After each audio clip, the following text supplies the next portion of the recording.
I never imagined that I'd be here writing this story, a story I still can't fully wrap my head around.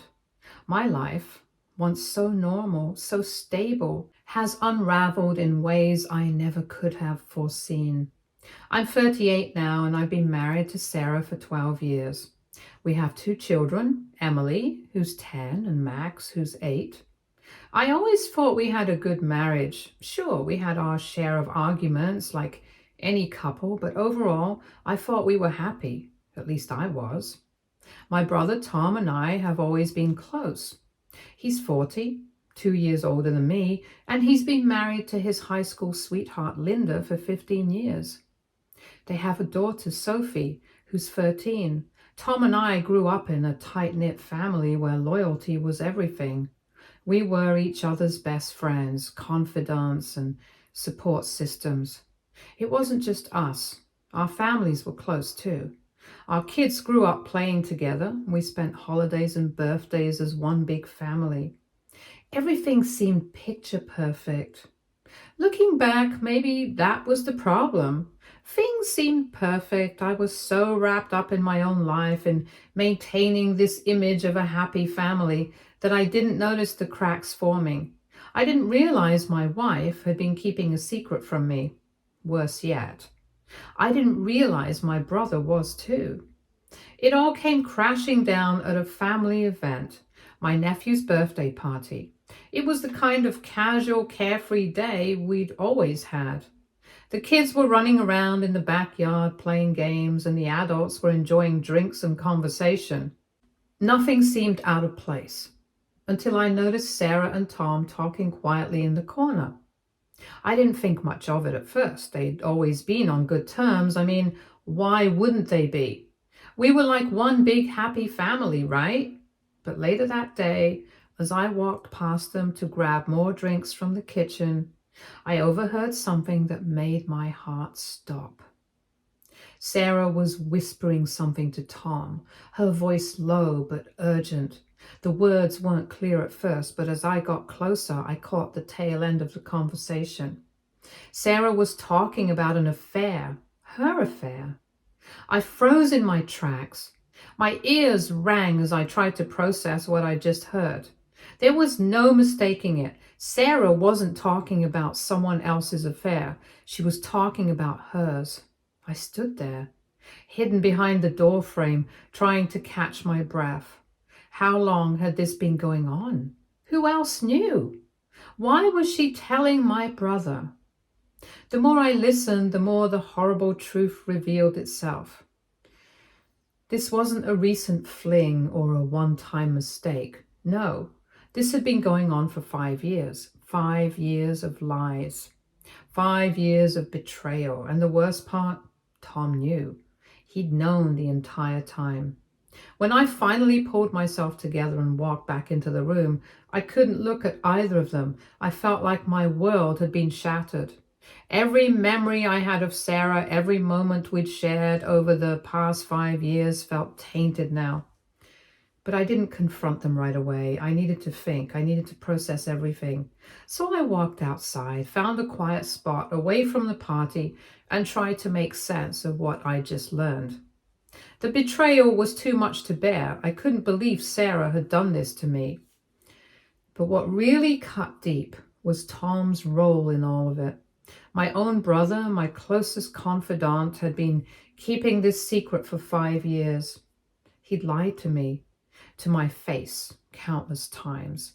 He'd let me believe that everything was fine, that my marriage was strong, while he knew the truth all along. How could he justify that? I confronted them later that evening. I couldn't hold it in anymore. I needed answers. Sarah broke down almost immediately, sobbing as she admitted to everything. She said it started out as a mistake, just one night that spiraled out of control. She claimed she was too scared to tell me, that she didn't want to hurt me or our children. She'd confided in Tom, thinking he'd help her figure things out. But instead, they'd both chosen to keep me in the dark. They thought they were protecting me. Tom even had the nerve to say he was trying to save the family, and that if I found out, it would destroy everything. But the truth was, he had already destroyed everything. In trying to protect me, he had betrayed me in the worst possible way. The more they talked, the angrier I got. I didn't care about their excuses. Sarah could have come clean years ago, and Tom, my own brother, should have told me the moment he found out. He wasn't protecting me, he was protecting her, and in doing so, he shattered the trust I had in both of them. I couldn't look at Sarah anymore. The very sight of her made me sick. I told her I couldn't stay with her. There was no way I could ever forgive her for what she'd done. The only reason I'd be around was for Emily and Max. I made it clear that divorce was the only option. The next day, I contacted a lawyer and started the process. I couldn't live a lie anymore. Things escalated quickly from there. The fallout wasn't limited to just Sarah and me. Linda, Tom's wife, overheard part of the confrontation. At first, she didn't understand what was going on, but when I explained everything, she was furious. She couldn't believe that Tom had kept such a huge secret from her, let alone from me. She felt betrayed too. Betrayed that her husband had been complicit in hiding Sarah's affair for years. It wasn't long before she told Tom that she wanted a separation. She couldn't trust him anymore. If he could keep something like this hidden, who's to say what else he might be hiding? Tom's world started to crumble just as mine had. He had thought he was saving the family, but instead he had destroyed his own marriage in the process. Linda packed her bags and moved out with Sophie. I think that was the moment Tom realized just how badly he had screwed up. But instead of owning up to his mistakes, Tom came to me. He actually had the audacity to ask for my help. He called me and said I owed him for keeping Sarah's secret, that he had done it to protect me and my kids. He begged me to talk to Linda to convince her to give him another chance. He thought that because I was his brother, I should help him fix his marriage. But the way I saw it, he had made his choices and now he was paying the price for them. I didn't owe him anything. If anything, he owed me for the years of lies and betrayal. I told him as much. I told him that he had dug his own grave and that he needed to deal with the consequences of his actions. I had my own mess to clean up and I wasn't going to waste any more time or energy on his problems. I'm torn. On one hand, Tom is my brother and despite everything, I still care about him. On the other hand, I feel like he brought this on himself. His decision to hide Sarah's affair was misguided at best and a complete betrayal of my trust at worst. So now I'm left wondering, am I wrong for not wanting to help Tom? Should I just let him deal with the consequences of his actions? Or do I owe it to him as his brother to try and help salvage his marriage, even though he played a part in nearly destroying mine? AITA for refusing to help my brother after he hid my wife's affair for 5 years?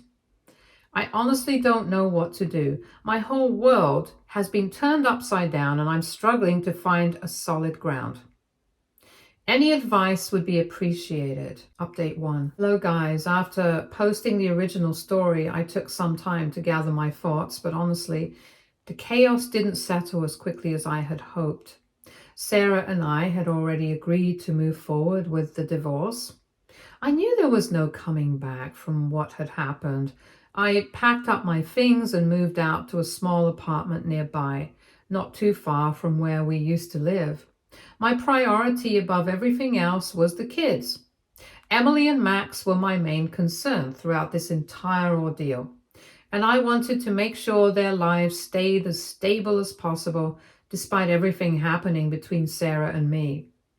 The divorce process moved quickly, or at least it felt that way.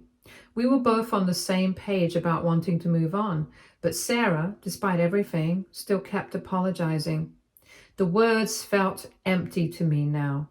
How many times could someone say sorry before it lost all meaning? She suggested counseling, but I knew that wasn't what I needed, nor did I think it would help us. The damage was done. You don't come back from a 5-year betrayal like that, not in my eyes at least. I didn't even have the energy to be angry anymore. I was just done. While I was dealing with the logistics of separating our lives, Tom wouldn't stop reaching out to me. Every few days, I get a call, a text, or even an unexpected visit from him. He was desperate, begging me to help him fix things with Linda. He genuinely believed that if I talked to her and explained why he kept a secret about Sarah's affair, she might forgive him. It was baffling to me that he thought I would ever intervene after everything he'd done. He wasn't just my brother anymore. He was part of the reason my marriage had imploded. The more he asked for my help, the more I distanced myself from him. Every message or plea just reminded me of how he had betrayed me for 5 long years. He had destroyed my marriage by keeping Sarah's secret, and now he expected me to help him fix his own? No, I couldn't bring myself to get involved. It wasn't my job to clean up his mess. As time went on, though, I couldn't stop thinking about Linda. She had been blindsided just like I had. I hadn't checked in on her since the fallout, and guilt started to creep in. One night, after a particularly tough day, I decided to reach out. I sent her a simple text asking how she was holding up. Honestly, I didn't expect much of a response. I figured she was just as overwhelmed with everything as I was, but to my surprise, she responded quickly and we ended up having a long chat on call. That conversation was eye-opening, to say the least. Linda told me things I hadn't known, things that made me see just how deep Tom's deception had gone. Not just towards me, but towards her too. She explained that finding out about Sarah's affair was the final straw, but in reality, their marriage had been crumbling for years. Tom had become increasingly secretive. He'd stay out late, giving vague explanations about where he had been. Whenever Linda would ask, he'd get defensive, almost angry, like she had no right to question him. His phone was always glued to his hand, screen down, and he'd leave the room whenever he had to take a call. Linda had tried to ignore it at first, but after a while it became too blatant to overlook. What really broke her was how absent Tom had become from their family life. He missed important milestones, birthdays, Sophie, their daughter's school events, and even their anniversary. Linda told me that Sophie, who had always been close to her dad, started to notice the distance. Sophie once asked Linda if her dad still loved them, and that broke Linda's heart. She had been trying so hard to keep their family together, but when our own daughter starts to question her father's love, it's hard to ignore the problems anymore. Linda had been suspicious for a long time, but she wanted to believe Tom was just going through something, a rough patch maybe. She had hoped things would get better, but when she found out that he had kept Sarah's affair from me, kept such a monumental secret, everything fell into place for her. It wasn't just about Sarah's betrayal anymore. It was about Tom and the years of deception, the lies, the emotional distance. Keeping that secret was the final straw, but it was far from the only problem. As we talked, Linda admitted that she had been considering separating from Tom for a while. She hadn't told anyone, not even her closest friends, but the emotional distance between them had been growing for years. She had tried to make it work for Sophie's sake. But she was exhausted from trying to hold a marriage together when Tom seemed to have checked out completely. The constant lies, the defensiveness, and now this final betrayal. It was all too much for her. Finding out that he had been complicit in Sarah's affair had pushed her over the edge. She couldn't take it anymore. She was ready to walk away for good. By the end of our conversation, it was clear that Linda was done with Tom, and frankly, I couldn't blame her. She wasn't angry in a loud, dramatic way. She was just tired. Tired of fighting for a marriage that had already crumbled. Keeping Sarah's affair a secret wasn't just a singular act of betrayal. It was the tipping point after years of dishonesty and emotional neglect. Hearing all of this from Linda made me realize how deep Tom's actions had gone. It wasn't just about me or Sarah. It was about years of deceit that had fractured not only my marriage, but his as well. Tom had lost more than just my trust. He had lost the trust of his wife and daughter too. He had spent so much time trying to protect me, as he claimed, that he hadn't even noticed his own marriage falling apart. After that call, I felt a strange sense of clarity. I wasn't alone in this mess. Linda had been blindsided too, and while it didn't make my situation any easier, it did give me some perspective. Tom's betrayal ran much deeper than I had initially realized. He hadn't just failed me. He had failed Linda, Sophie, and himself. In the days that followed, I stopped responding to Tom's pleas for help. I knew there was nothing I could do for him. He had made his choices, and now he had to deal with the consequences. I wasn't going to step in and try to fix his marriage, not when he had played such a significant role in destroying mine. It was time for him to face the fallout of his actions, just as I had to. Now, I'm focusing on what's next for me and my kids. The divorce process is moving forward, and I'm trying to create a new sense of normalcy for Emily and Max. They've been through enough already, and my priority is making sure they feel loved and supported through all of this. As for Tom, I don't know what will happen with him and Linda. Last I heard, she was still living with her parents and consulting a lawyer, so it seems like their separation is inevitable. Looking back, I realized that this entire situation has been a wake-up call. Betrayal doesn't always come from the places you expect. And sometimes the people closest to you are the ones who cause the most damage. But I've learned that you can't carry someone else's mistakes on your shoulders. Tom made his bed, and now he has to lie in it. Update 2. It's been a few days since my conversation with Linda, and things seem to have quieted down, at least on the surface. Tom had finally stopped bombarding me with calls and messages, and for the first time in what felt like ages, I could breathe. With the divorce proceedings well underway, I was focusing all my energy on the kids, trying to make sure they felt as normal and supported as possible in the middle of all this chaos. Sarah and I had been alternating weeks with them, and although it was hard not seeing Emily and Max every day, I knew I needed to make the most of the time I had with them. This weekend, I brought them over to my place for a few days. The apartment wasn't much, but it was home now, and I wanted to make sure the kids felt comfortable. We spent the day doing simple things, watching movies, playing board games, and eating takeout, just being together. After weeks of turmoil, it felt good to have moments of peace, even if they were fleeting. I was trying to get back into a routine, attempting to create some semblance of normalcy for the kids.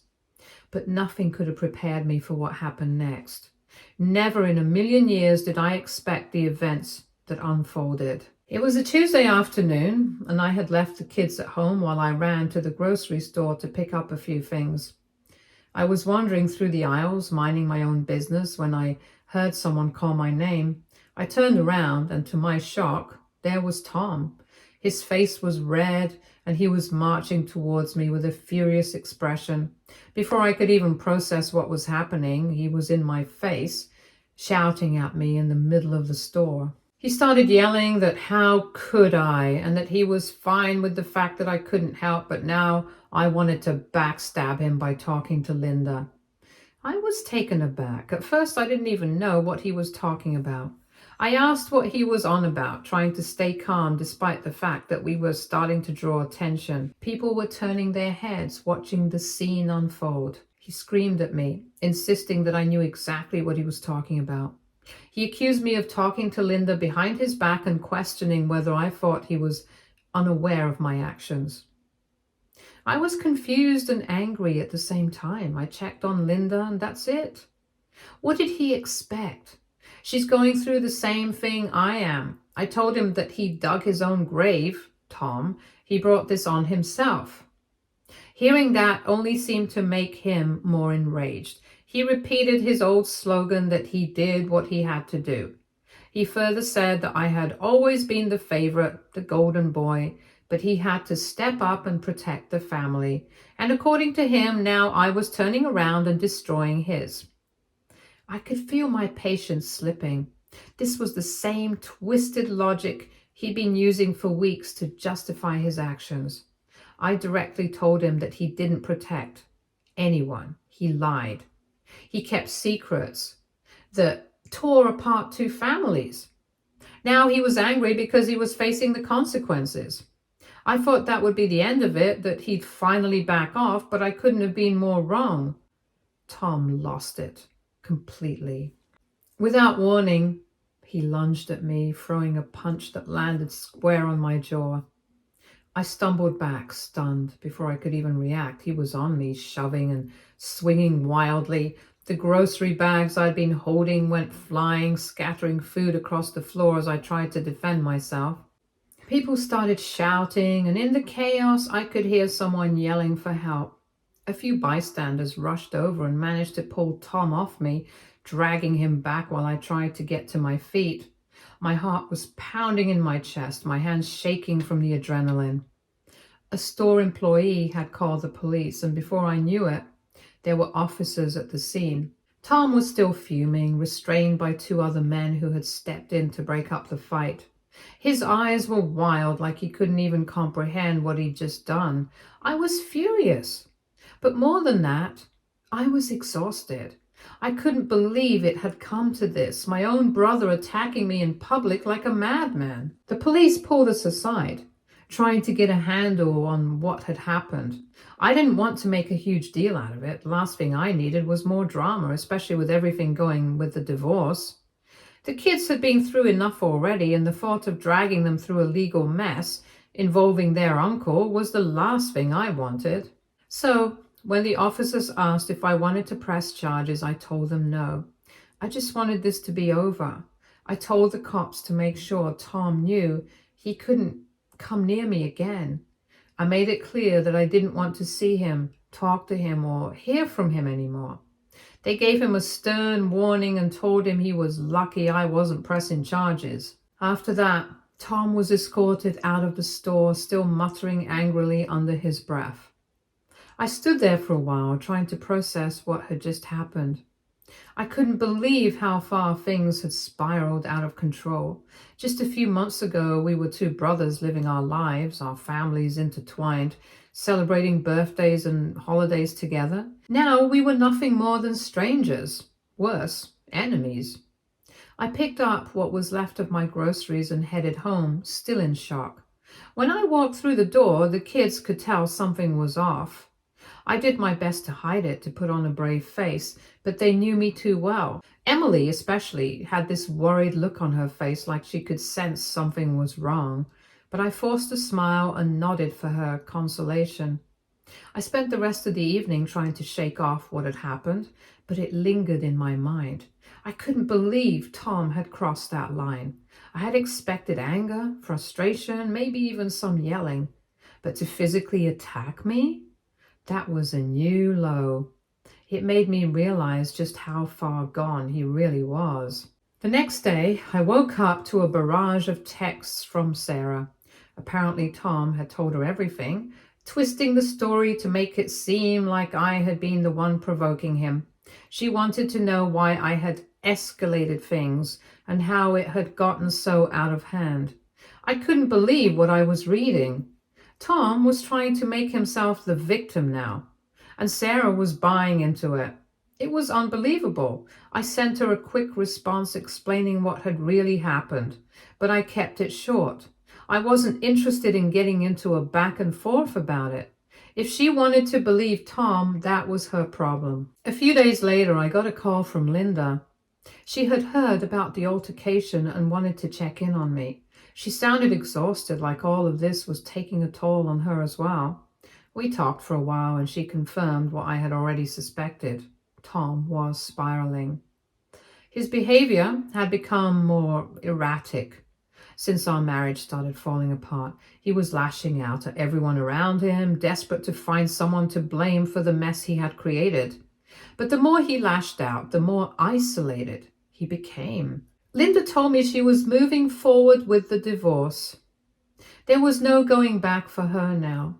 She had spoken to a lawyer and was preparing to file the paperwork. Sophie, their daughter, was staying with her for the time being, and Linda was doing her best to shield her from the worst of it. But even Sophie had started to notice how unhinged her father had become. Linda said she had asked about the fight in the store, having overheard something about it. It broke my heart to think about how all of this was affecting the kids, especially Sophie. She didn't deserve to be caught in the middle of this mess. After the call with Linda, I felt a strange mixture of relief and sadness. I was relieved that she was taking steps to move on from Tom, but sad for the family that had been torn apart in the process. This wasn't how things were supposed to end for any of us. As for Tom, I hadn't heard from him since the incident at the grocery store, and I hoped it stayed that way. He had crossed a line that couldn't be crossed, and I had no interest in repairing our relationship. There was too much damage, too much betrayal, and now violence. Whatever brotherly bond we once had was gone, replaced by a cold, hard distance that I didn't think would ever be bridged. In the days that followed, I tried to focus on moving forward. The divorce was still looming, but I was doing my best to stay strong for the kids. Emily and Max deserved a father who was present and steady, someone they could rely on. That's what I was determined to be for them, no matter what else was happening around me. Tom had made his choices and now he had to live with them. As for me, I was done looking back. It was time to move on, to rebuild my life and to focus on people who mattered most, my kids. Update 3. Hi everyone. I realized I never properly thanked all of you for your comments, support, and advice throughout this entire ordeal. Believe me, I've read every single one of them and they've helped me more than I can express. It's been a few days since the altercation with Tom, and I've been doing my best to pretend it never happened, but no matter how hard I try to push it aside, it's hard to shake the reality that my own brother attacked me in public. It's one of those moments that sticks with you, no matter how much you wish it didn't. My parents found out about what happened between Tom and me, and they're not happy with him at all. They're disappointed and hurt, which is understandable. I mean, who wouldn't be? Both of their sons are now going through divorces for different reasons. And I know this has taken a toll on them too. I hadn't really considered how much all of this must have affected them until now. I plan on visiting them very soon with my kids. As for Sarah and me, we've managed to come to some sort of agreement regarding the kids. After everything, we've had to focus on making sure Emily and Max are okay. That's been my priority above all else. Right now, the kids are staying with me. Sarah wanted to take them, but Emily and Max both insisted they wanted to stay at my place for now. I think they feel more secure here, probably because I've been more present these past few weeks, trying to rebuild the trust that was fractured when all this began. It's not that Sarah isn't trying. She's been making an effort, but I think the kids are still processing everything that's happened. They've seen us argue, they know about the divorce, and they're aware that things are changing. I've been honest with them in age-appropriate ways, explaining that their mom and I are going through some things, but that we both love them more than anything. Still, it's a lot for them to handle. My daughter Emily especially has been more withdrawn lately. She's quieter, more introspective. She doesn't say much, but I can tell she's struggling to make sense of everything. Max, on the other hand, seems to be coping by distracting himself with his video games and school friends. He's always been more resilient, but even he has his moments where he asks why things couldn't just go back to the way they were. We've set up a schedule now, and for the next few months, the kids will stay with me during the weekdays, and Sarah will have them on the weekends. We both agreed that this was the best arrangement, at least for now. It gives the kids some stability, and it gives me a chance to be more involved in their day-to-day lives. Some days I feel like I'm barely holding it together, but I know I have to stay strong for their sake. I know my parents are hoping we'll reconcile, but I don't know if that's possible. They've tried to mediate, suggesting that we sit down and talk things through, but I'm not ready for that. Not after everything that's happened. I'm still dealing with my own hurt and anger, and the thought of facing Tom again, of pretending like we can just talk things out, feels impossible. In the meantime, I've been focusing on rebuilding my life. I've been spending more time with friends, catching up with people I had drifted away from during the worst of the chaos. It's been nice to have some semblance of normalcy again, even if it's just in small doses. But every time I think I'm moving forward, something pulls me back. The divorce is still looming over everything, and even though Sarah and I are on the same page about the kids, the legal side of things is messy. We're still working through the details, dividing assets and figuring out who gets what.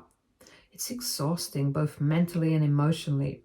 Some days I feel like I'm drowning in paperwork and legal jargon, and it's hard to keep my head above water. I guess that's where I'm at now, just trying to take things one day at a time. There is still a lot of unanswered questions and a lot of unresolved feelings. But for the first time in a while, I feel like I'm starting to see a path forward.